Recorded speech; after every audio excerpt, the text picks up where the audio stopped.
देखिए question number 11 क्या कह रहा है। क्वेश्चन नंबर 11 कहता है एक्सरसाइज 10.3 का है और आज हम लोग 11 नंबर से ही कुछ इंपॉर्टेंट क्वेश्चंस को देखेंगे।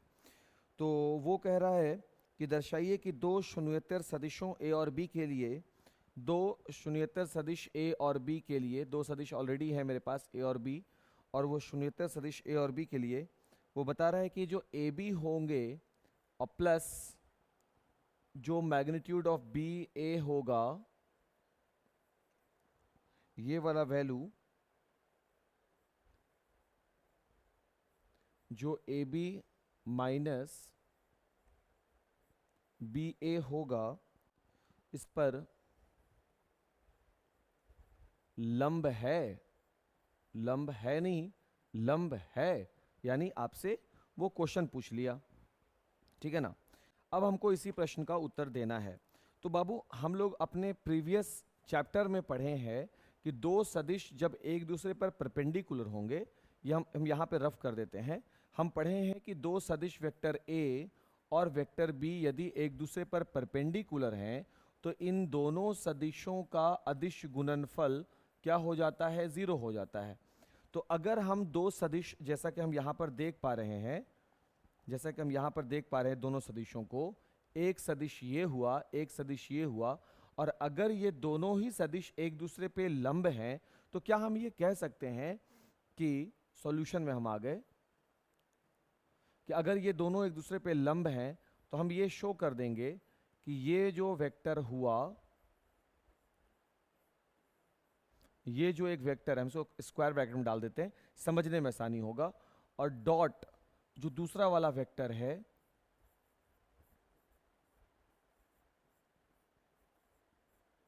इन दोनों वेक्टर का अदिश गुणनफल डॉट प्रोडक्ट किसके बराबर हो जाएगा, जीरो के बराबर। और अगर ये जीरो के बराबर हो जाता है तो हम ये मान लेंगे कि दोनों वेक्टर का जो दोनों वेक्टर होंगे वो एक दूसरे के परपेंडिकुलर होंगे। यही है ना बात, लॉजिक तो यही कहता है।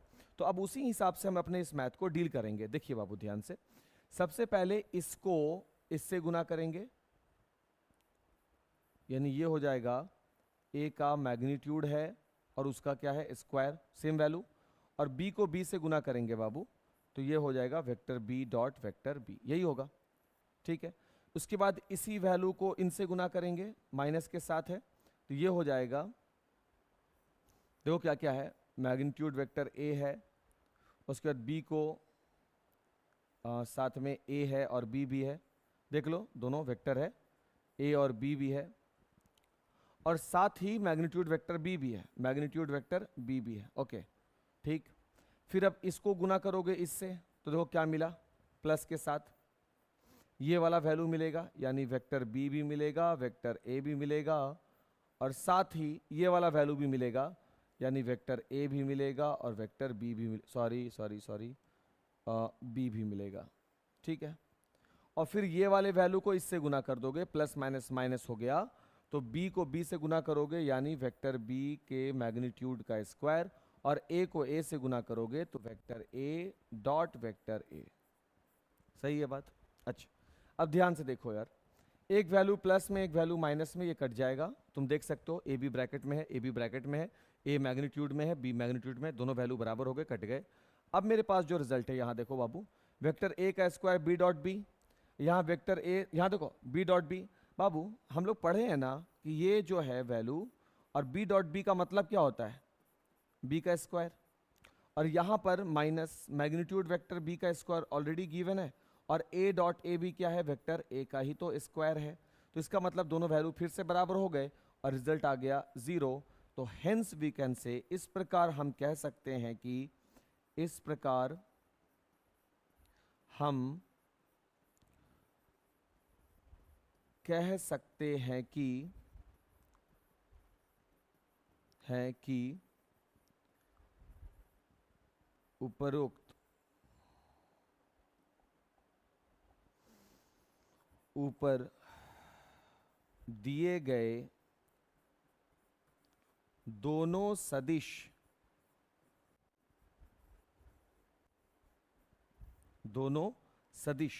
एक दूसरे पर क्या है भाई, लंब है ना, पूर्ण विराम। क्या कह रहे थे, क्वेश्चन क्या कह रहा है कि यदि a डॉट ए 0 हो, यानी दो वेक्टर का अदिश गुणनफल क्या निकल कर आया है, 0। ए कोई वेक्टर है बाबू, कोई सदिश है, ठीक है, इसलिए वो a लिख रहे हैं, आप इसको वेक्टर मानेंगे, तो a डॉट ए बराबर 0 है। और अच्छा और भी है, यानी एक अकेला ये नहीं है, और b डॉट बी भी क्या है, आपस में 0 ही है। नहीं नहीं नहीं नहीं, a डॉट ए 0 है और a डॉट बी 0 है। देखिए हम भावनाओं में बह जाते हैं बुआ, तो a डॉट बी क्या है, 0 है। क्लियर हो गया। तो सदिश b के बारे में क्या निष्कर्ष निकाला जा सकता है, या फिर आप सदिश b के बारे में क्या कह सकते हैं। देखो बाबू, a डॉट ए 0 है, तो हम इसके सॉल्यूशन में लिख रहे हैं कि आप सदिशों के बारे में क्या कह सकते हैं। देखो हम क्या कह सकते हैं, है ना, a डॉट ए 0 है, तो हम लिख रहे हैं कि इससे, साफ दिख रहा है ना, हाँ ठीक है, इससे यह स्पष्ट हो रहा है, स्पष्ट हो रहा है कि वेक्टर a अवश्य शून्य रहा होगा। ये तो तय हो गया। अब a डॉट ए का वैल्यू 0 हो रहा है, तो ये तय लग रहा है हमको। क्या कहा जा सकता है, हम बोले ये कहा जा सकता है कि मुमकिन है कि वेक्टर a शून्य रहा हो, तभी तो दोनों का गुणनफल किसके इक्विवेलेंट जा रहा है, 0 के इक्विवेलेंट जा रहा है।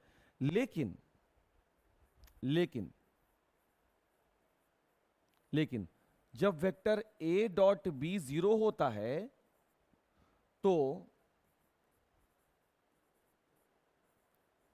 यह कहा नहीं जा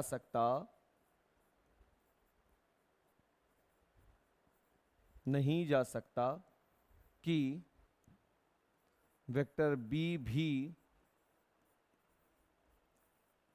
शून्य होगा।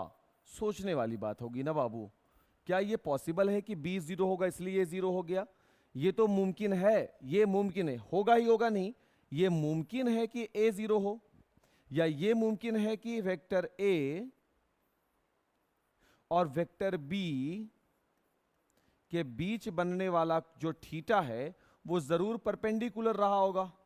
क्या बाबू, ये रहा होगा वेक्टर a, ये रहा होगा वेक्टर b, और ये रहा होगा 90 डिग्री, ताकि ए बी कॉस थीटा का वैल्यू क्या निकल कर आ गया होगा, 0। इसीलिए वेक्टर a डॉट बी 0 हो गया। यानी वेक्टर b के विषय में हम कुछ भी सही सही नहीं कह सकते। हम ये नहीं कह सकते कि वेक्टर b 0 होगा, हम ये कह सकते हैं कि a और b के बीच में 90 डिग्री का कोण बना हो। ये तो तय रहा बात कि दोनों जब 0 बना ही रहे हैं, तो ये मुमकिन है कि a 0 रहा होगा, a शून्य रहा होगा। लेकिन b के विषय में नोट, क्या बोल रहे हैं हम, कि b के विषय में कुछ भी कहा नहीं जा सकता, कुछ भी कहा नहीं जा सकता, पूर्ण विराम। ये पॉसिबिलिटीज है।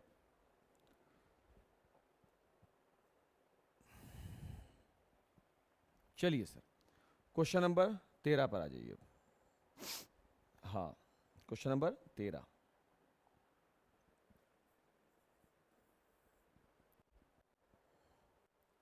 क्या है भाई क्वेश्चन नंबर 13 में, जरा देखा जाए।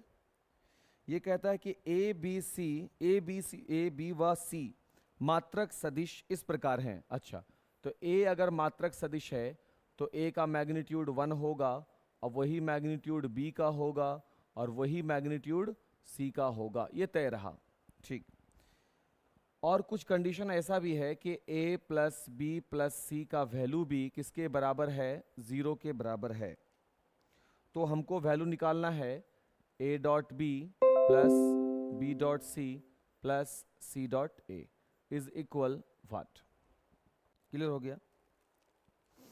तो बाबू हमको ये निकालना है, और हमको फॉर्मूला मालूम है। अगर a प्लस बी प्लस सी बराबर 0 हो जाए तो हम a प्लस बी प्लस सी का होल स्क्वायर लगा देंगे, क्योंकि उसका फॉर्मूला होता है a square plus b square plus c square plus 2ab plus 2bc plus 2ca।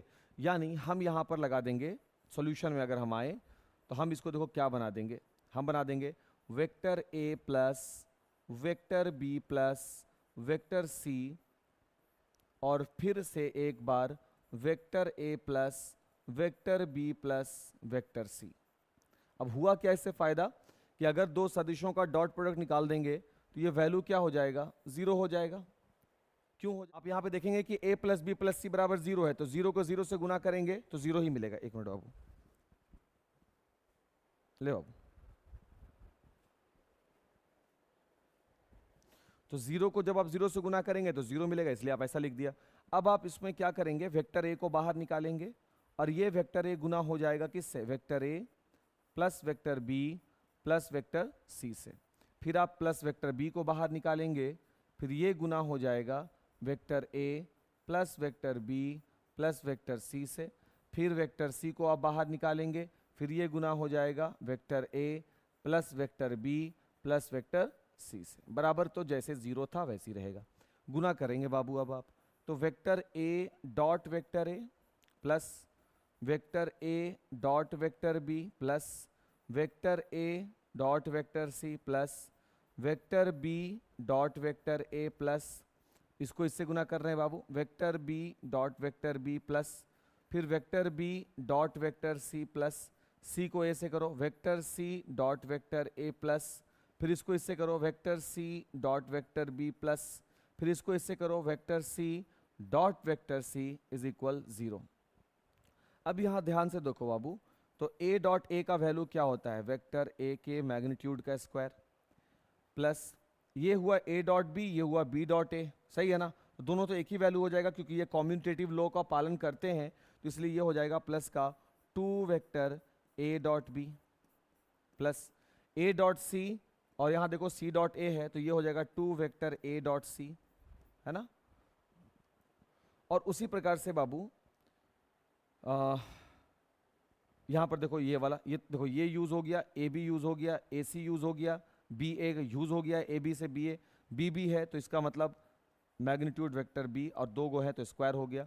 B C use नहीं किए हैं बाबू, यहाँ बी सी है यहाँ सी बी है तो यहाँ पर इसको हो जाएगा 2bc, है ना। और फिर यहाँ पर सी सी है तो वेक्टर सी का स्क्वायर बराबर जीरो।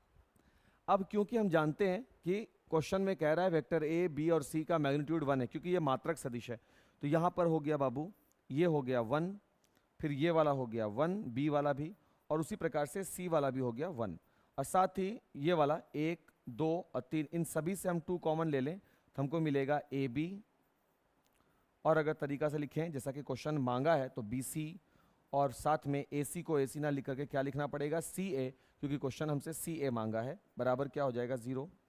ये हो गया रिजल्ट 1 2 और 3, इसको मत जोड़ देना, ये गुना में है, तो ये हो गया 3 plus 2 into vector A dot b plus vector B dot c plus vector C dot a, बराबर कितना हो गया बाबू 0। ये -3 उधर चला जाएगा तो यहाँ हमको मिलेगा vector A B plus B C plus C A बराबर, ये 3 उधर चला जाएगा तो -3, और साथ में 2 जो इसके साथ गुना में लगा हुआ था इधर आएगा तो भाग में हो जाएगा। तो जो चीज़ हमको फाइंड आउट करना था, हमको तो यही निकालना था ना ए बी बी सी सी ए, तो हम लोग वो निकाल लिया, ये निकल गया सर। डब्बा भी एकदम वेक्टर के डिज़ाइन पे बन रहा है, देखो ना। उसके बाद हम लोग पहुंचेंगे किसके पास बाबू, क्वेश्चन नंबर 14।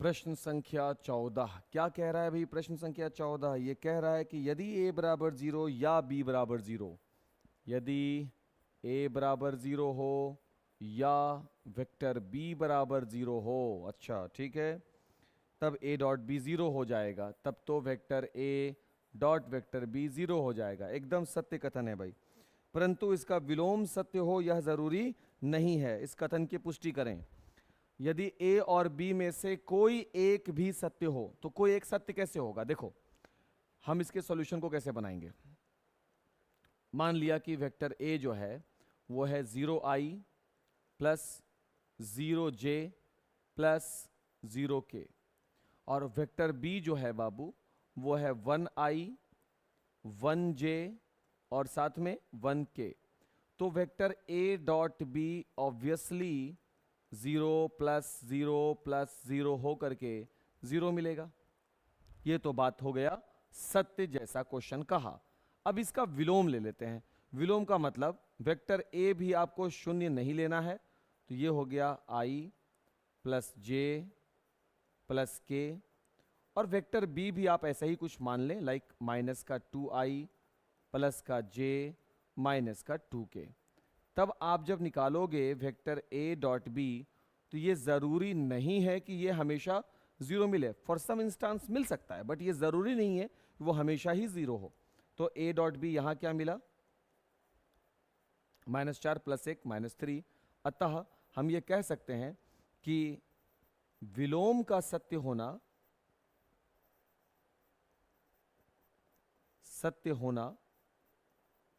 जरूरी है क्या? नहीं सर।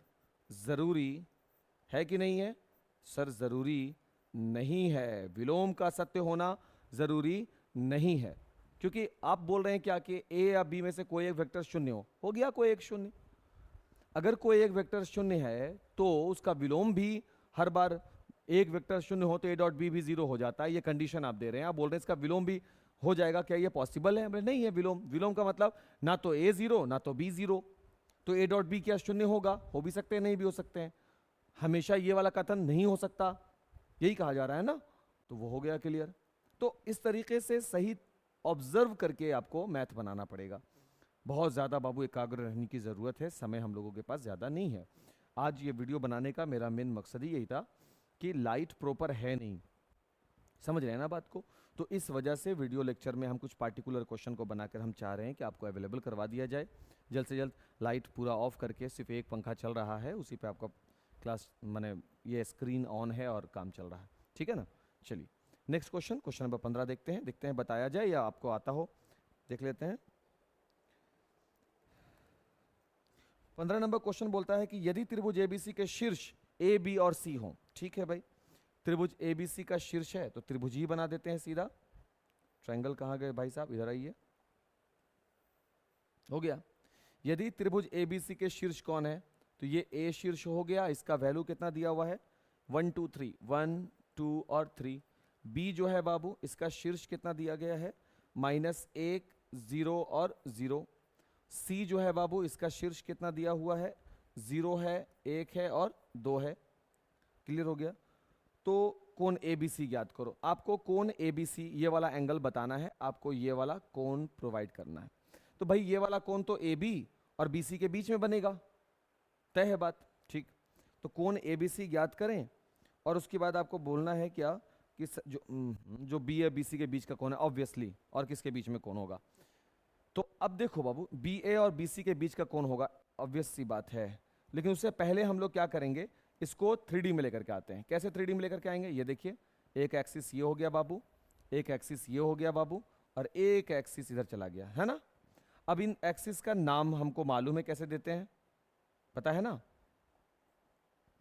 वेक्टर पढ़ने के बाद पता नहीं होगा, हो ही नहीं सकता। ये है एक्स एक्सिस, ये वाला क्या कहलाएगा बाबू वाई एक्सिस, और ये वाला क्या कहलाएगा बाबू जेड एक्सिस, है ना। अच्छा, उसके बाद हम सभी का पोजीशन वेक्टर बनाएंगे। सभी का पोजीशन वेक्टर बनाएंगे। कैसे बनाते हैं पोजीशन वेक्टर, मूल बिंदु से एक को मिलाते हैं, मूल बिंदु से दूसरे को मिलाते हैं, और उसी मूल बिंदु से क्या करते हैं तीसरे को भी मिलाते हैं। जो सही नहीं लग रहा बाबू, रुक जाओ, ठीक, थोड़ा सही नहीं लग रहा है, इसको हम थोड़ा सा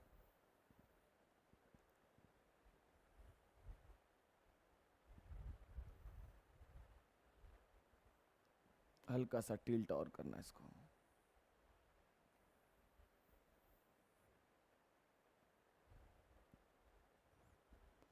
थोड़ा छोटा,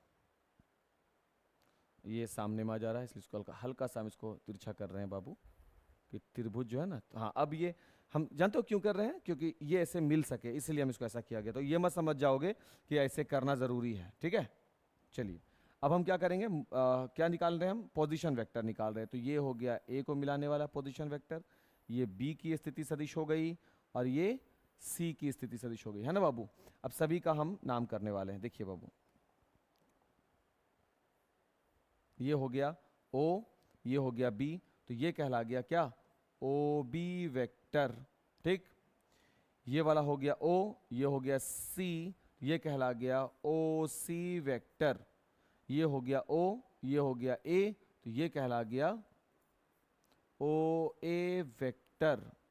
सही हो गया। सभी सदिशों का सर आप नाम दे दीजिए। तो यस, दे रहे हैं बाबू नाम सभी सदिशों का।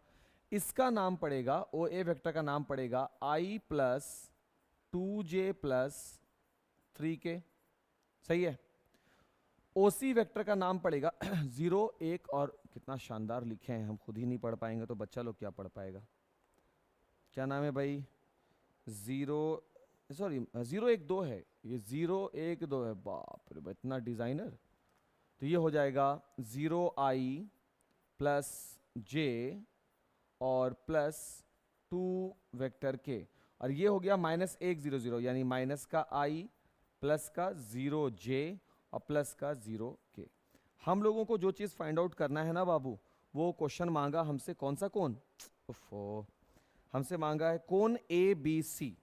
हमसे मांगा गया कौन सा angle, angle ABC, angle ABC। तो बाबू इसका नाम ऐसे किया जाए कि B से A और B से C के बीच, B से A B से C के बीच बनने वाला कोण, यानी कोण ABC कहाँ बनता है, BA वेक्टर तथा BC वेक्टर के बीच बनता है, के बीच बनता है। क्या आप देख पाए बाबू। तुम बोलोगे सर आप इसको AB वेक्टर और CB वेक्टर के बीच काहे नहीं बोल रहे। तो बाबू AB CB के बीच में नहीं बन रहा, वो B से A B से C, तब ये B का नाम आ रहा है। तो वहां पर एंगल है B से A और B से C के लिए, ये वाला एंगल का नाम आ रहा है कि हम बोल रहे हैं BA सदिश, जहां से B चला, B से A चला, वहां से BA सदिश और BC सदिश के बीच में कोण बन रहा है। ये वाला कोण आप हमको बताइए क्या होगा। तो कोण बनाने का तरीका होता है cos थीटा निकालो, cos थीटा के बाद किससे गुना करते हो, A डॉट B, यानी दोनों सदिशों का डॉट प्रोडक्ट। तो यहां पर ये सदिश हो गया BA सदिश, वो निकालना पड़ेगा, उसका डॉट प्रोडक्ट निकालना होगा किसके साथ, BC सदिश के साथ, और फिर बटे में उन्हीं दोनों सदिशों का मैग्नीट्यूड लगेगा। जो बच्चे क्लास में कॉन्सेंट्रेट नहीं किए उनको खाक नहीं कुछ समझ में आया होगा, है ना। जबकि ये चीज़ हम लोग डॉट प्रोडक्ट में पढ़े हैं कि cos थीटा बराबर vector A dot B upon magnitude vector A and magnitude vector B। ध्यान रखिएगा कोण कहाँ बन रहा था, कोण बन रहा था ये देखो, यहाँ से ऐसे गया था ऐसे, तो जहां पर कोण बन रहा था उससे दूर न तीर का निशान गया था, तो जहां पर कोण बन रहा था उससे दूर न तीर का निशान गया था, जहां पे कोण बन रहा उससे दूर न तीर का निशान गया था। ऐसे है केस। ठीक, तो अब हमको इसको एग्जीक्यूशन में लाने के लिए ये सारे वैल्यूज हमको चाहिए, तो हम बारी बारी से पहले वैल्यूज बनाएंगे। BA वेक्टर ये सदिश हमको चाहिए, तो इसके दूसरे में से पहला को घटाना होगा, एक में से -1 चला जाएगा तो 2 बन जाएगा, यानी 2i। फिर दूसरे में से पहला घटाएंगे तो ये बन जाएगा 2j, फिर दूसरे में से पहला घटाएंगे पर बन जाएगा 3k। उसी प्रकार से BC वेक्टर निकालेंगे। एक चीज़ और निकाल लेते हैं साथ में बाबू, मैग्नीट्यूड भी निकाल लेते हैं, ज़रूरत पड़ रहा है ना। तो BA वेक्टर का क्या निकाल लेंगे, मैग्नीट्यूड। कैसे निकलता है, घटकों का 2 का स्क्वायर 4, फिर 2 का स्क्वायर 4, फिर 3 का स्क्वायर 9, क्या हो गया 4 4 8 और 9 17 आ गया। उसी प्रकार से बाबू अब हम निकालेंगे किसको, BC वेक्टर को। B से C दूसरे में से पहला, तो 0 में से 1 माइनस चला गया तो 1 i मिलेगा केवल। उसके बाद 1 में से 0 चला गया तो 1 ही मिलेगा, फिर 2 में से 0 चला गया तो फिर 2 ही मिलेगा। और उसके बाद बाबू हम लोग क्या करेंगे, इसका भी मैग्नीट्यूड निकालेंगे तो ये हो जाएगा अंडर रूट 1 का स्क्वायर 1, 1 का स्क्वायर 1, 2 का स्क्वायर 4, और ये मिलेगा बाबू अंडर रूट 6। अब हम इसको क्या है, सब वैल्यू मिल गया है, तो अब हम आ जाएंगे कहाँ पर, इक्वेशन कहाँ से, 1 से। इक्वेशन 1 नहीं बाबू, एक चीज़ बचा रह गया ना, डॉट प्रोडक्ट भी निकाल ही लेते हैं यहीं पर, सब चीज़ तो निकल गया तो दोनों का डॉट प्रोडक्ट भी निकाल लेते हैं। यानी अब हम लोग निकालेंगे BA vector dot BC vector, बस यही सब तो दिशा ध्यान रखना है, सी बी नहीं बोल देना है, बी सी बोलना है। सर आप बी सी वेक्टर क्यों बोल रहे हैं? सर समझाए हैं वहाँ पर कि बाबू कोण अगर ए बी सी है, ये ए है, ये बी है, तो जहाँ पर एंगल देखते हो उससे दूर जाती हुई लाइन होती है। याद ना हो तो आप याद कर लें, ये वेक्टर ए होता है, ये वेक्टर बी होता है, यहाँ पर 0 होगा, तो ये लाइन ऐसे ही तो बनता था डॉट प्रोडक्ट में। तो बी ए और बी सी को गुना कर देंगे तो ये हो जाएगा 2 एकम 2, ये हो गया 2, ये हो गया 1, तो फिर से 2 एकम 2, ये हो गया 3, ये हो गया 2, 3 दूना 6, और ये रिजल्ट आ गया 10। फिर हम लोग चले आएंगे अपने आसानी से इक्वेशन नंबर 1 में। इक्वेशन 1 में जब हम आते हैं तो वहाँ हमको मिलता है कॉस थीटा, जो कि दोनों का डॉट प्रोडक्ट है, तो वो हो जाएगा 10 बटे, और ये मैग्नीट्यूड है, बी ए का मैग्नीट्यूड आ गया है √17, और उसी प्रकार से बी सी का मैग्नीट्यूड आ गया है 6, तो थीटा बराबर हो गया बाबू कॉस इनवर्स, है ना, 10 बटे 17 छके 102। तो ये इसका आंसर होगा। अब हमको आंसर मिलाना पड़ेगा, तो चलिए आंसर मिलाते हैं, और आंसर है कॉस इनवर्स 10 बटे √102। क्वेश्चन देखेंगे ध्यान से और आगे भी बढ़ेंगे। ये था क्वेश्चन नंबर 15। 16 नंबर क्वेश्चन हम आपको संरेख के लिए बता चुके हैं। 17 नंबर जो है वो समकोण त्रिभुज के लिए, वो भी आपको बताया हुआ है। हम आपको क्वेश्चन नंबर 18 डिस्कस करेंगे। क्वेश्चन नंबर 18 कहता है यदि शून्यता सदिश ए का परिमाण ए है, यानी ए का परिमाण मैग्नीट्यूड ऑफ ए बराबर ए दिया हुआ है, परिमाण ए है, और लेमडा एक शून्यतर अदिश है, तो लेमडा ए एक मात्रक सदिश, तो लेमडा ए यदि एक मात्रक सदिश है, तो यदि कंडीशन आपको देने होंगे। लेमडा ए को बोल रहा है क्या कि वो एक मात्रक सदिश है, तो ये तो तय रहा कि लेमडा ए अगर एक मात्रक सदिश है तो इनका मैग्नीट्यूड 1 के बराबर होगा। क्योंकि लेमडा एक अदिश है तो इसका मतलब अगर हम दोनों का सेपरेटली भी मैग्नीट्यूड निकाल दें और गुना कर दें तब भी वैल्यू किसके बराबर रहेगा? 1 के बराबर रहेगा। या फिर लेमडा का जो वैल्यू है, अब हम देख रहे हैं कि वेक्टर ए का मैग्नीट्यूड का वैल्यू ए होता है, ये गिवन है, तो हम वहाँ 1 लिख सकते हैं। या फिर हमको ए का मान अगर निकालना है तो 1 बटे मैग्नीट्यूड ऑफ लेमडा हो जाएगा, या फिर हमको लेमडा मैग्नीट्यूड का वैल्यू निकालना है तो वो 1 बटा ए हो जाएगा। और हम अपने क्वेश्चन को देखें अगर, तो वो ए का ही रूप मांगा है और ए बराबर 1 मैग्नीट्यूड लेमडा आया है, यानी ये इसका क्या बन जाएगा? उत्तर बन जाएगा, आंसर बन जाएगा। देखिए बाबू, ये हो गया आपका चैप्टर यहाँ पर क्लोज। अब हम थोड़ा सा एक्सरसाइज 10.4 के लिए बात कर लेते हैं। 10.4 एक्सरसाइज बेसिकली सदिशों का क्रॉस नहीं, सॉरी डॉट नहीं, क्रॉस प्रोडक्ट पे काम करता है। ये किस पर काम कर रहा है? क्रॉस प्रोडक्ट पे काम कर रहा है। और क्रॉस प्रोडक्ट से संबंधित विशेष जानकारी के लिए आप इस वीडियो के डिस्क्रिप्शन सेक्शन में जाकर के लिंक देख सकते हैं, जहां हम क्लास 11th वाले को जब पढ़ाए थे क्रॉस प्रोडक्ट के बारे में, तो वहां हम क्रॉस प्रोडक्ट के बारे में विशेष चर्चा कर दिए हैं। कुछ बच्चे जो डॉट प्रोडक्ट भी नहीं देखे हैं, इसी वीडियो के डिस्क्रिप्शन में जाइएगा, वहां डॉट प्रोडक्ट का भी लिंक दे दिया गया है, तो आप दोनों वहां से देख सकते हैं। इसलिए हम यहाँ पर ज़्यादा डेप्थ में डॉट प्रोडक्ट को आपको नहीं समझा रहे। तो डॉट प्रोडक्ट जो होता है, दो वेक्टर ए क्रॉस बी के लिए काम करता है, और ए क्रॉस बी बराबर होता है magnitude of vector A, magnitude of vector B, और साथ में क्या लगता है? Sine theta. इसके साथ ही एक और चीज़ इसमें शामिल होता है, जिसको हम लोग बोलते हैं कैप एन, कैरेट एन। यहाँ पर कैप एन जो है वो ए से बी के लिए दिशा को बताती है। थोड़ा सा अगर हम ओवरव्यू के तौर पर लें तो हम इस वैल्यू को कुछ इस प्रकार से समझा सकते हैं कि सपोज ये एक सरफेस है, और इस सरफेस पर हम एक वेक्टर लेते हैं। ये एक वेक्टर हो गया, ये दूसरा वेक्टर है। इस वेक्टर का नाम है वेक्टर ए, ये वेक्टर है वेक्टर बी, ये ओ हो गया, ये उनके बीच में थीटा एंगल है, ये वेक्टर हो गए। तो अगर हमको इस वेक्टर के लिए क्या निकालना है? ए क्रॉस बी निकालना है। तो सबसे पहले आप देखोगे कि आपको किधर से किधर जाना पड़ रहा है? ए से बी की ओर देखना पड़ रहा है। जब आप ए से बी की ओर जाएंगे तो आपको ए का भी मैग्नीट्यूड चाहिए और बी का भी मैग्नीट्यूड चाहिए, और साथ ही आपको दोनों के बीच के एंगल की जया चाहिए होता है, साइन थीटा चाहिए होता है, और उसके साथ एक दिशा मिलती है एन। अब दिशा कौन सी बला है भाई? ये कोई बला नहीं है, बल्कि दिशा जो होती है वो आपके दाएं हाथ का जो नियम होता है ना, उसके द्वारा काम करती है। तो अगर आप इस सरफेस पर ए को इस दिशा में ऐसे देखो, ये आपका ए है, तो ए से बी की ओर आप जाते हो, ए से बी की ओर आप जाते हो, तो ए से बी जब जाओगे तो अंगूठा जो है वो दिशा को बताएगा। तो यहाँ पर अंगूठा जो है वो दिशा को ऊपर की ओर बता रहा है। तो ये जो लाइन आप देख रहे हो ऊपर की ओर, यही है मेरा कैप एन। ठीक उसी प्रकार से अगर तुम इसको कुछ दूसरे नज़रिए से देखोगे तो वही चीज़ तुमको ऐसे भी दिखाई देगा बाबू। ये हो गया तुम्हारा वेक्टर ए, ये हो गया तुम्हारा वेक्टर बी, और इन दोनों के बीच में थीटा हो गया ये ओ हो गया। अब तुम निकालने वाले हो किसको? Vector B cross vector A को। तो ये वैल्यू तुमको मिलेगा वेक्टर बी का मैग्नीट्यूड, वेक्टर ए का मैग्नीट्यूड और साथ में साइन थीटा, लेकिन कैप किसके रूप में? एन के रूप में।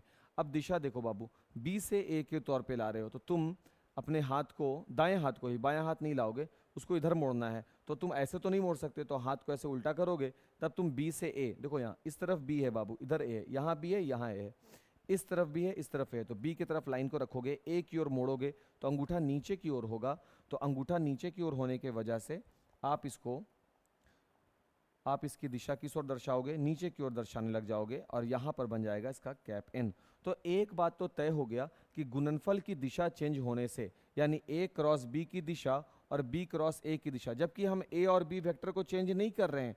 ए का जो परिमाण है, सपोज ये 14 यूनिट है, ये 15 यूनिट है, तो यहाँ भी ये 14 यूनिट और 15 यूनिट ही हैं, लेकिन दिशाएं बदल जा रही हैं। और दिशा बदलने के वजह से हम ये तथ्य पर पहुँच सकते हैं कि ए क्रॉस बी कभी भी बराबर नहीं होंगे बी क्रॉस ए के। एक बात ये समझ में आता है, और यहीं से हमको ये भी समझ में आता है कि ए क्रॉस बी को बी क्रॉस ए के यदि समान होना है तो बी क्रॉस ए के आगे आप माइनस लगा दीजिएगा, तो दोनों की दिशा समान हो जाएगी। ए क्रॉस बी की दिशा ऊपर है, बी क्रॉस ए की दिशा नीचे है, लेकिन अगर माइनस लगा दें, यानी इसकी दिशा को उल्टा कर दें, तो दिशा को उल्टा करने का मतलब है यही दिशा ऊपर हो जाएगी, तो दोनों वैल्यू आपस में बराबर हो जाएंगे। तो यहाँ पर ये कुछ इस नियम से काम करता है। डॉट जल्दी जल्दी हम आपको इसलिए बता रहे हैं कि इस पर चर्चाएं ऑलरेडी हो चुकी हैं। डॉट प्रोडक्ट में हम लोग पढ़े थे कि आई डॉट आई जो है, जे डॉट जे जो है, और साथ ही के डॉट के है, ये सभी वैल्यू आपस में 1 होते हैं, और इनका जो उल्टा होता है आई जे जे के, ये सब वैल्यू क्या हो जाता है? 0। यहाँ पर ऐसा नहीं होता। यहाँ पर अगर आप यूनिट वेक्टर के तौर पर देखोगे, ध्यान देना, यूनिट वेक्टर के तौर पे देखोगे तो यहाँ पर ये हो गए आई के लिए यूनिट वेक्टर, ये हो गया जे के लिए यूनिट वेक्टर, और ये हो गया के लिए। सभी एक दूसरे से परपेंडिकुलर पे गिरे हुए हैं। अगर तुम आई क्रॉस जे निकालोगे तो तुम्हारे पास मिलेगा आई का परिमाण, जे का परिमाण, और साथ में साइन थीटा, और उसके साथ एक दिशा। तो आई क्योंकि एक यूनिट वेक्टर है तो ये तो वैल्यू 1 देगा, जे एक यूनिट वेक्टर है तो ये भी वैल्यू 1 देगा, लेकिन साइन थीटा जो है वो थीटा कितना डिग्री देगा? 90, क्योंकि सारे के सारे यूनिट वेक्टर एक दूसरे से 90 पर गिरे होते हैं। और साथ में मिलेगा कैप एन। अब ये दिशा किस ओर होगी तो हम दिशा पर बाद में बात करेंगे। अभी देखो साइन 90 का वैल्यू भी 1 होता है, इसलिए ये पूरा वैल्यू तो मिलेगा 1, साथ में कैप एन। अब आपको बताना है कैप एन क्या होगी। तो आई से जे की ओर जब आप जाते हो, आई क्रॉस जे में, क्रॉस प्रोडक्ट में, तो आपको जो एक्सिस बचा हुआ मिलता है ना, वही के जो उसके लंबवत होगा, तो इसका आंसर हो जाएगा 1 डॉट दिशा जो है वो के बराबर मिलेगी। तो आई क्रॉस जे का जो वैल्यू निकल कर आया वो क्या है? के। इस बात को समझना है, आई से जे में जाते हो के मिलता है, जे से के में जब तुम आओगे, तो तुमको आई मिल जाएगा। उसी प्रकार से के से आई में जब तुम आओगे, तो तुमको जे वेक्टर मिल जाएगा। और ये है एंटी क्लॉकवाइज। इसी चीज को सही तरीके से समझने के लिए हम लोगों को शेप, हाँ ये वाला हमको ये समझ में आ जाना चाहिए। ये देखो, यहां से अगर हम अपने दिमाग में बात को बैठा लेंगे कभी गड़बड़ नहीं होगा। देखिए यहां पर बनाया, इसका नाम दे दिया आई, ठीक। एक यहां पर बना दिया बाबू, इसका नाम दे दिया जे, और एक यहां पर बना दिया बाबू, इसका नाम क्या दे दिया? के। अब इसको बोलते हैं एंटी क्लॉकवाइज, घड़ी के चलने के विपरीत दिशा। कि जब आप आई को जे से क्रॉस करोगे, आई क्रॉस जे, तो आपको के मिल जाएगा। जब जे को के से क्रॉस करोगे तो आपको मिल जाए, आई को जे से किए तो के मिल गया, जे को के से करोगे आई मिलेगा, और के को आई से करोगे सिर्फ एंटी क्लॉकवाइज में तो आपको क्या मिल जाएगा? के को आई से करोगे तो जे मिल जाएगा। कहने का मतलब यह है कि जब आप घड़ी के चलने की विपरीत दिशा में गुना करते हुए बढ़िएगा तो आपको अगला वाला वैल्यू मिलेगा। आई को जे से करोगे के, जे को के से करोगे तो आपको आई, और के को आई से करोगे तो जे। ये बिल्कुल इस पैटर्न पे काम करता है। वहीं जब आप एंटी क्लॉकवाइज के बदले क्लॉकवाइज यानी घड़ी के चलने की दिशा, घड़ी कैसे चलती है ऐसे, तो घड़ी के चलने की दिशा में जब तुम चलोगे तो जब तुम जे को गुना करोगे आई से, देखो बाबू जे को गुना करोगे आई से, उल्टा चल दिया ना, तो तुमको जाहिर सी बात है के मिलेगा, लेकिन उल्टा चलने पर मिला, इसलिए वैल्यू किस में होगा, माइनस में होगा। जब तुम आई से के पास पहुंचोगे यानी आई क्रॉस के पहुंचोगे, तो आई से के पास पहुंचोगे तुमको अवश्य ही जे मिलेगा, लेकिन उल्टा रास्ते से चलने पर मिलता है। जब तुम के से जे में जाते हो तो तुमको अवश्य ही आई मिलेगा, लेकिन अपोजिट, यानी जब आप क्लॉकवाइज चलेंगे ना तो आपका ये परिणाम है, और जब आप एंटी क्लॉकवाइज चलेंगे तो आपका ये परिणाम है। यहां पर परिणाम यहां लिखा हुआ है, समझ में आया। अब उस हिसाब से अपने चैप्टर को देखो, इनका गुना कैसे करते हैं बाबू इन प्रोडक्ट को। Vector A cross vector B कैसे निकाला जाता है, तो इसके लिए हम अपना एक क्वेश्चन ही देख लेते हैं, दोनों बातें क्लियर हो जाएंगी। तो यहां पर वेक्टर ए दिया हुआ है, बी दिया हुआ है, हमको निकालना है ए गुने बी का मैग्नीट्यूड, सही है ना। तो सबसे पहले क्या करेंगे, आप आई जे के रूप में लगा देंगे, फिर ए का वैल्यू लिखेंगे 1 माइनस 1 माइनस 7 और 7, और दूसरा है 3 माइनस 2 3 माइनस 2 और साथ में 2। ये देखो ये क्या चीज हुआ, ये है ए क्रॉस बी निकालने का तरीका। बेशक आप क्लास 12th में हैं और आप डिटर्मिनेंट पढ़ चुके हैं, इसलिए हमको ज़्यादा इसमें बहस करने की आवश्यकता ही नहीं पड़ेगी।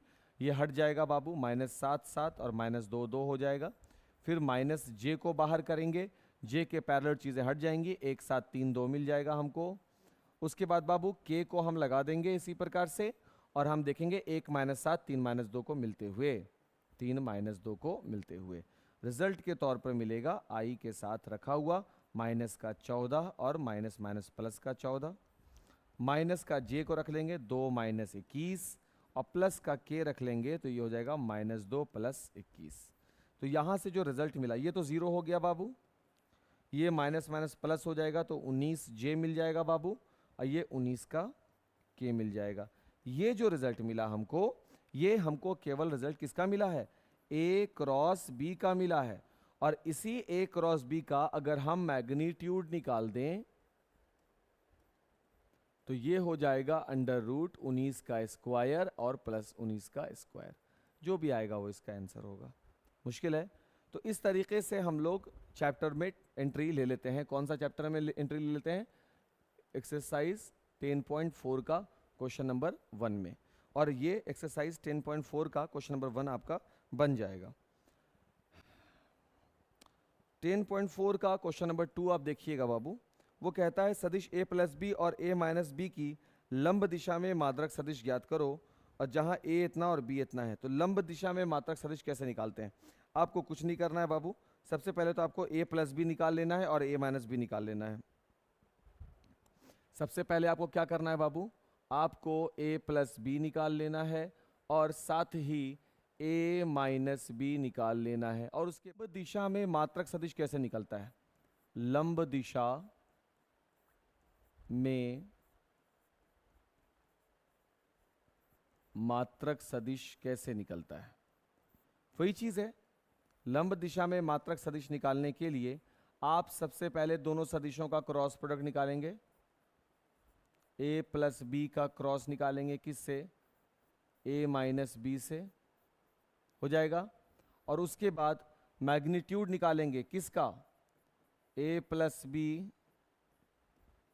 को गुना करेंगे किससे, a - b से, और फिर उसका मैग्नीट्यूड निकाल देंगे, और इस प्रकार से आपको रिजल्ट मिलेगा। यानी अगर हम इस क्वेश्चन को देखें बाबू, अगर हम इस क्वेश्चन को देखें, कहाँ गया, हाँ, अगर हम इस क्वेश्चन को देखें तो बस a दिया हुआ है बाबू, b भी दिया हुआ है, तो सबसे पहले तुम क्या करोगे, a + b निकालोगे, ठीक है, जैसे बताएं उतना काम करोगे। फिर तुम क्या निकालोगे बाबू, a - b निकालोगे। जब दोनों वैल्यू निकल जाए, सपोज कि इसका नाम रख दो c, इसका नाम रख दो d, मिल गया ना c और d। अब तुमको कुछ नहीं करना है बाबू, ये वाला वैल्यू क्या है c, ये वाला वैल्यू क्या है d, तो अगला काम तुम करोगे c × d निकालोगे, क्रॉस है इसका मतलब कैसे निकालोगे, i j और k वाले फॉर्मूला से निकालोगे, मिल गया। फिर बाबू तुम क्या करोगे, c का मैग्नीट्यूड, नहीं सॉरी, इसके बाद तुम क्या करोगे, सी का मैग्नीट्यूड नहीं निकालोगे, यहाँ देखो सी को डी से गुना कर देना है और सी गुने डी का जो भी वैल्यू आएगा ना, फिर उस सी गुने डी का तुम क्या कर दोगे, मैग्नीट्यूड निकाल दोगे। तो दोनों का जो गुणनफल अभी आएगा ये वाला सी गुने डी, उसको तुम यहाँ रख दोगे और जो मैग्नीट्यूड निकल कर आएगा उसको तुम यहाँ रख दोगे और आंसर को कॉपी पे रख दोगे, बन गया। तो इस तरह से क्वेश्चन नंबर 2 तुम बना सकते हो, ठीक है। क्वेश्चन नंबर 3 अगर हम देखें बाबू, कि यदि एक मात्रक सदिश ए जो है वो आई के साथ पाई बटा 3, जे के साथ पाई बटा 4 और के साथ एक न्यून कोण थीटा पर बनाता है, मतलब 3 कोण बना रहा है बाबू कोई सदिश है, तो पहले तो बना रहा है बाबू, सॉरी, पहले वो बना रहा है अल्फा, आई के साथ बनता है कोण अल्फा और अल्फा का वैल्यू कितना है बाबू, पाई बटा 3। जे के साथ जो कोण बनाता है उसको बीटा बोलते हैं, अब वो बन गया कितना, पाई बटा 4।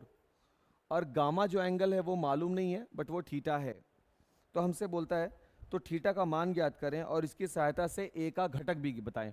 तो थीटा का मान आप कैसे निकालोगे भाई, अगर एंगल आपको मालूम है तो आपको एक रिलेशन भी शुरुआत में पढ़ाया गया होगा डायरेक्शन कोसाइन का, कि cos square alpha plus cos square beta plus cos square gamma, ये सभी वैल्यू आपस में मिल करके क्या बनाते हैं, 1 बनाते हैं। तो कॉस स्क्वायर अल्फा का मतलब हो जाएगा cos square pi by 3, cos square beta का मतलब हो जाएगा cos square pi by 4, cos square gamma का मतलब हो जाएगा कॉस स्क्वायर थीटा, अब वैल्यू कितना हो जाएगा 1, पाई बाई 3 का मतलब 60 और कॉस 60 का वैल्यू होता है 1/2 और 1/2 का ये लगा स्क्वायर, कॉस पाई बाई 4 का मतलब होता है 1/√2, ये उसका स्क्वायर और ये हो गया कॉस स्क्वायर थीटा बराबर 1। सही, अब ये रिजल्ट है 1/4 plus 1/2 plus cos square theta बराबर 1। और रिजल्ट को आगे लेके चलते हैं, तो ये हो गया बाबू cos square theta is equal 1 - 1/4 - 1/2 और रिजल्ट देखो क्या हो रहा है, कॉस स्क्वायर थीटा बराबर 4 - 1 - 2 cos square theta is equal to 4 - 3 यानी 1/4 cos square theta is equal to 1/4 नहीं बल्कि 1/4 का स्क्वायर हटा दो तो ये यहाँ पर 1/4 का स्क्वायर ये हो जाएगा 1/2। तो ये जो कॉस थीटा 1/2 आया, हमको अगर थीटा चाहिए तो थीटा इज इक्वल टू कितना हो जाएगा, कॉस इनवर्स 1/2 और थीटा बराबर हो जाएगा बाबू कॉस इनवर्स कॉस कितना डिग्री होता है, 60 डिग्री ना, तो कॉस 60 डिग्री यानी पाई बाई 3 हो गया। तो थीटा कितना निकल कर आ गया बाबू, पाई बाई 3। अब पाई बाई 3 मिल गया हमको, अब हमको क्या करना है, सदिश ए का घटक निकालना है।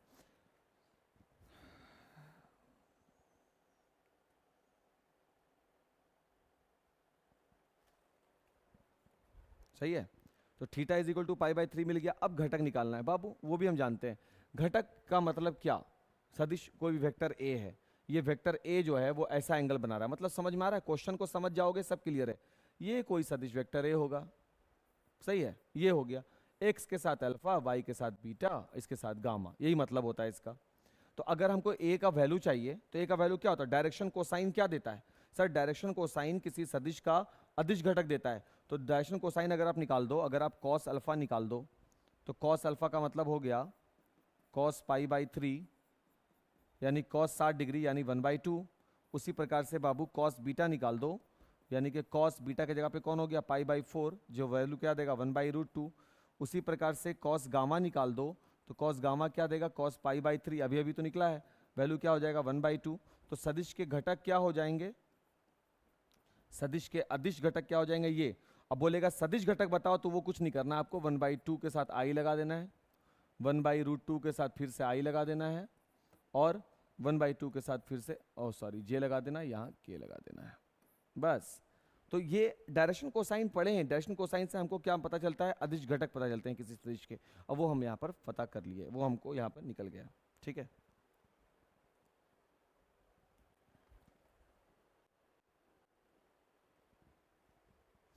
क्वेश्चन नंबर 4 जो है बाबू, क्वेश्चन संख्या 4 जो है वो कह रहा है कि दर्शाना है कि a minus B cross a plus B is equal किसके बराबर हो जाएगा, 2a प्लस बी। तो बाबू 2a प्लस बी का मतलब ये सब सदिश है, ठीक है, हाँ ये सब सदिश है। अब आपको बनाना है, देखिए ध्यान से, कुछ नहीं, बस गुना करो, ए को ए से गुना करेंगे। अब ये क्रॉस प्रोडक्ट है, मत भूलिएगा, तो ए क्रॉस ए हो गया। फिर ए को बी से करेंगे तो ये हो जाएगा ए क्रॉस बी। फिर माइनस बी को ए से करेंगे तो ये हो जाएगा माइनस का बी क्रॉस ए, और बी को बी से करेंगे तो माइनस का बी क्रॉस बी। सही है, ठीक है। ए को ए से गुना करेंगे 0, कोई वेक्टर है उसको उसी से गुना करेंगे, मतलब एक ही दिशा में दोनों वेक्टर हो गया। जिस तरह से i क्रॉस i का वैल्यू क्या हो जाता है यहाँ 0, डॉट प्रोडक्ट में i डॉट i 1 होता है, लेकिन यहाँ i क्रॉस i क्या होता है 0। आप पढ़कर आए होंगे, आप वीडियो लेक्चर देखे होंगे, इसलिए हम कर रहे हैं यहाँ पर। और प्लस a क्रॉस b यहाँ ऑलरेडी है, और ये माइनस है, b क्रॉस a को माइनस के साथ हम a क्रॉस b लिख सकते हैं, है ना। और फिर से ये वाला वैल्यू क्या बनाएगा 0। तो अब रिजल्ट अगर देखें a क्रॉस b और minus minus plus a cross b, तो क्या ये 2a क्रॉस b नहीं हो गया। a क्रॉस b, ये a प्लस कहां से हम लिख दिए हैं भाई।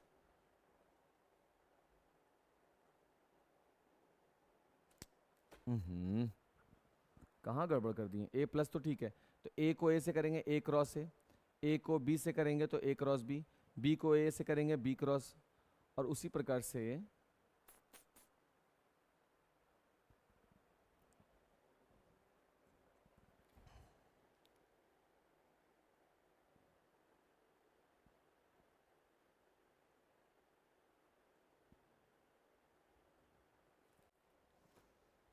हम क्वेश्चन ही गलत लिख दिए हैं, यहाँ पर गलत लिखे हुए क्वेश्चन है बाबू, इसीलिए तो गड़बड़ हो रहा है। हम सोच रहे हैं यहाँ हमको आंसर कुछ a क्रॉस आ रहा है, हम ज़बरदस्ती प्लस में लिख रहे हैं, या देखो यहाँ ज़बरदस्ती हम लिख रहे हैं, आंसर तो हमको क्रॉस में आ रहा है। क्या आ रहा है ये 2 vector a cross vector b, है ना। माइनस माइनस प्लस होंगे ना, ये रिजल्ट आ गया मेरे पास, ये साबित हो गया, सिद्ध कर दिया गया। देखो भाई बहुत भारी बात हुई, लग रहा है भारी।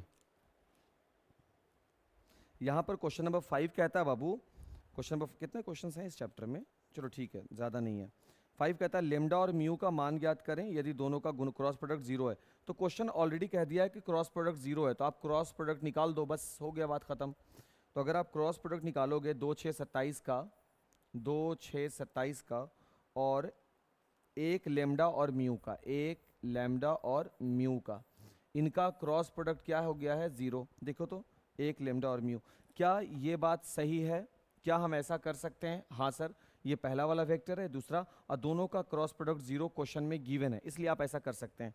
अब आप i को अगर बाहर निकालोगे तो आपको गुना करना पड़ेगा, 6 को म्यू से गुना करोगे तो 6 म्यू होगा, माइनस 27 को लैम्डा से गुना करोगे तो 27 लैम्डा हो जाएगा, माइनस का जे कैप करोगे ये हट जाएगा, ये हट जाएगा, तो 2 को म्यू से गुना करोगे 2 म्यू हो जाएगा, 27 को 1 से गुना करोगे तो 27 हो जाएगा।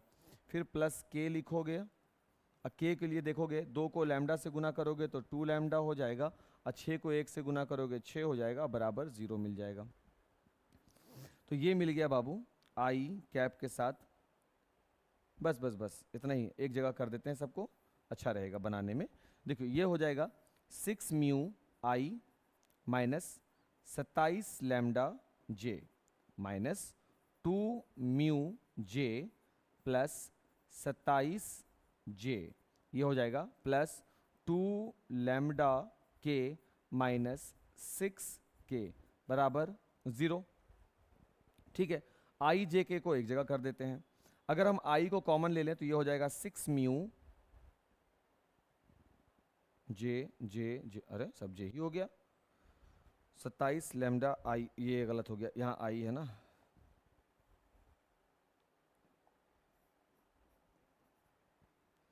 सिक्स म्यू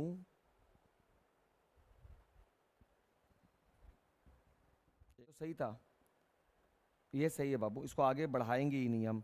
देखो ना अभी हम कर रहे हैं तो फिर से वही लाइन पे घूम करके आ रहे हैं, अब हमको यहाँ पर से ही मैथ को आगे लेके जाना होगा। ठीक है, कर रहे हैं बाबू। इन दोनों का जब हम गुना करते हैं तो वैल्यू 0 मिलता है, ये कहाँ से हमको पता चलता है, प्रश्न से। तो बाबू ये जो है क्रॉस प्रोडक्ट जो है ये सदिश गुणन कहलाता है, और सदिश गुणन में 0 सिर्फ 0 नहीं है बल्कि वेक्टर 0 है। इसका ये भी अर्थ निकाला जाता है बाबू इसका मतलब ये है 6 mu minus 27 lambda minus cap J 2 mu minus 27 plus cap K 2 lambda minus 6 बराबर 0 आई प्लस 0 जे प्लस 0 के। सर आप ऐसा क्यों लिख पा रहे हैं? क्योंकि ये अपने आप में क्या दर्शा रहा है? वेक्टर को। जीरो जो है वो सिर्फ जीरो नहीं है बाबू, जीरो को जीरो मत समझिए, ये सदिश है, क्योंकि आप क्रॉस प्रोडक्ट की बात कर रहे हो, तो जीरो की तुलना जीरो से करेंगे, ठीक है? तो आई वाले की तुलना आई से जब तुम किए तो हमको क्या मिलेगा? केवल 6 म्यू माइनस 27 लैम्डा बराबर 0, क्योंकि आई से आई कट गया। अब जे वाले को जे से तुलना करोगे तो जे से जे कट जाएगा, तो मिलेगा माइनस का 2 म्यू माइनस 27 बराबर 0। और के वाले को के से तुलना करोगे तो ये मिलेगा प्लस का 2 लैम्डा माइनस 6 बराबर 0। क्लियर हो गया? अब हम यहां से देखो कहाँ वैल्यू है, यहां वैल्यू छुपा हुआ है, माइनस का 2 म्यू प्लस का 27 बराबर 0, तो म्यू बराबर हो जाएगा माइनस का 27 अब बटे माइनस का 2, तो म्यू का वैल्यू आ जाएगा 27/2। लैम्डा देखो बाबू, 2 लैम्डा इज इक्वल टू 6, तो लैम्डा इज इक्वल टू 3 हो जाएगा। तो ज़्यादा वैल्यू क्यों करना है? यहाँ से तो आसानी से वैल्यू हम निकाल दिया, तो यहाँ से हम रिजल्ट निकाल दिया। ये तब बन पाएगा जब ये बात हमको पता हो कि क्रॉस प्रोडक्ट में जो रिजल्ट है वो भी सदिश के फॉर्म में मिलता है, तो वेक्टर ओ जो है वो भी ओ आई प्लस ओ जे प्लस ओ के रूप में होगा। ठीक है, चलिए लेट्स मूव ऑन, आगे बढ़ते हैं, अगला क्वेश्चन देखते हैं। तो क्वेश्चन नंबर 5 के बाद मेरे पास क्वेश्चन नंबर 6 आया है। वो क्या कहता है? वो कहता है दिया हुआ है कि a डॉट बी 0 है, दो सदिशों का अदिश गुणनफल a डॉट बी 0 है, ओके, और a क्रॉस b भी 0 है, यानी vector a cross vector b भी क्या है? 0 है। सदिश a और b के बारे में आप क्या निष्कर्ष निकाल सकते हैं? देखो a डॉट बी 0 है, इसका अर्थ क्या है? If vector a dot B 0, then we can say, क्या कह सकते हैं कि vector a is perpendicular vector b, क्योंकि हम डॉट प्रोडक्ट में पढ़े हैं कि a और b के बीच का कोण जरूर ही 90 डिग्री होगा। ए बी कॉस थीटा के लिए कॉस 90 डिग्री का वैल्यू 0 होता है, इस वजह से हम मान सकते हैं कि a डॉट b का वैल्यू 0 होगा, तो a और b एक दूसरे के लंब हो सकते हैं। अगर हम सेकंड कंडीशन 1 का ये बात हुआ, जब हम कंडीशन नंबर 2 को देखते हैं तो वो क्या कहता है? कंडीशन 2 कहता है कि अगर vector a cross vector b है, देन तब क्या हुआ होगा? तब ये हुआ होगा कि वेक्टर a के पैरेलल वेक्टर b रहा होगा। क्यों? क्योंकि a क्रॉस b का मतलब होता है ए बी साइन थीटा, और ए बी साइन थीटा का मतलब हो गया कि a की भी दिशा ये हो गई, समझना बात को, और b की भी दिशा ये हो गई। ये भाई साहब हो गए वेक्टर a, ये भाई साहब हो गए वेक्टर b, तो इनके बीच में थीटा क्या हो गया? 0 डिग्री। कैसे सर? तो ये बात हम हर बार बताएं, एक बार और बता देते हैं बाबू। ये हो गया मेरा वेक्टर। अब इस वेक्टर को तुम चाहो तो यहां लगा दो, ये वेक्टर को चाहो तो तुम इस पर रख के लिख दो, सही है ना?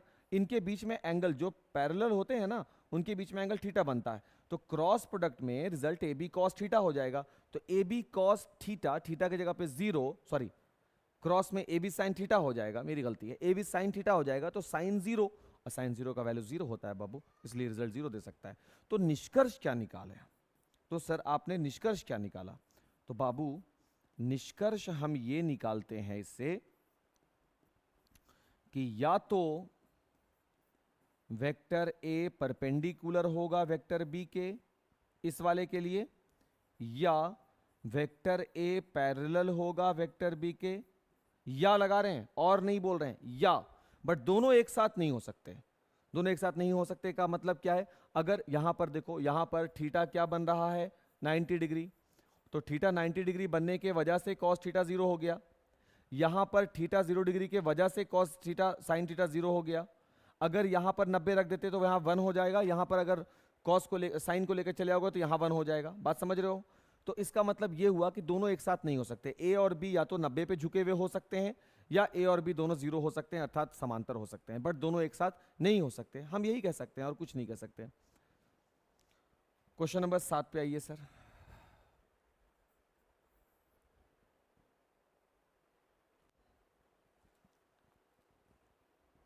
मान लीजिए कि ए बी सी क्रमशः सदिश दिए गए हैं, तो आपको बताना है कि A cross B plus C बराबर है किसके? A cross B plus A cross C के, जबकि A का वैल्यू, B का वैल्यू, C का वैल्यू दिया हुआ है। ठीक है बाबू, तीनों का वैल्यू दिया गया है ना, तो आप पहले किसके पास चले आइए? LHS के पास, है ना। LHS में देखिए क्या है, पहले आप ऐसा करो, LHS में जो निकालना वो लिखो, A cross vector B plus vector C। Clear? तो A क्रॉस दो सदिश हो गया ना, एक सदिश ये हो गया, एक सदिश ये हो गया, तो बनाने के लिए आपको पहले लिखना होगा I J और K। A का मतलब वेक्टर A के पहले अदिश गुणांक को लिखो, घटक को लिखो, तो ये है A1 A2 और A3।